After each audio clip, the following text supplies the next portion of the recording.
Sistem pencernaan adalah proses yang dilakukan oleh sistem organ pencernaan untuk mengolah makanan agar dapat diserap nutrisinya dan diubah menjadi energi. Sistem pencernaan terdiri dari organ-organ yang memiliki peranannya masing-masing dalam mengolah makanan. Yang pertama, mulut. Makanan pertama kali masuk melalui mulut. Di dalamnya terjadi proses pencernaan secara mekanik dan kimiawi. Untuk proses pencernaan mekanik dilakukan oleh gigi, sedangkan proses pencernaan kimiawi dibantu oleh beberapa enzim seperti amilase, peptialin, dan juga enzim maltase. Yang kedua, esofagus atau kerongkongan. Setelah diproses melalui mulut, selanjutnya makanan menuju ke kerongkongan terlebih dahulu sebelum mencapai lambung. Di kerongkongan terdapat gerakan peristaltik seperti meremas-remas untuk mendorong makanan menuju lambung. Yang ketiga, lambung. Selain di mulut, proses pencernaan secara mekanik juga terjadi di lambung ketika makanan dihaluskan oleh gerakan otot-otot lambung.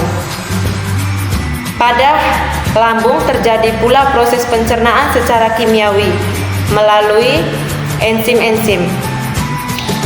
Ada enzim pepsin yang berfungsi mengubah protein menjadi asam amino, enzim renin yang berfungsi mengubah protein menjadi kasein, dan juga HCI atau asam klorida yang berfungsi mencegah protein serta melawan virus dan bakteri yang masuk melalui sistem pencernaan. Yang berikut adalah usus halus. Dari lambung, makanan yang sudah proses di lambung akan menuju usus halus. Usus halus terdapat 3 bagian, yaitu yang pertama, duodenum atau usus 12 jari, yang kedua, jejunum atau usus kosong, dan yang ketiga adalah ileum atau usus penyerapan. Di usus halus ini, makanan kembali diproses secara kimiawi dibantu oleh enzim-enzim dari pankreas, hati, dan empedu seperti tripsin, amilase, maltase, sukrase, laktase, dan lipase. Yang berikut adalah usus besar. Setelah nutrisi diserap di usus halus, sisa-sisa makanan mengalami pembusukan di dalam usus besar. Juga air diserap sehingga sisa-sisa makanan siap diubah menjadi feses atau kotoran. Di bagian yang terakhir adalah rektum dan anus.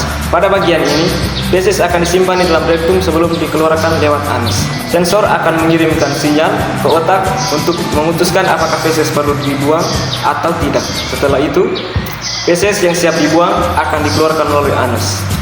Otot anus berfungsi untuk menaruh dan menjaga feses agar tidak keluar dari rektum sebelum saat.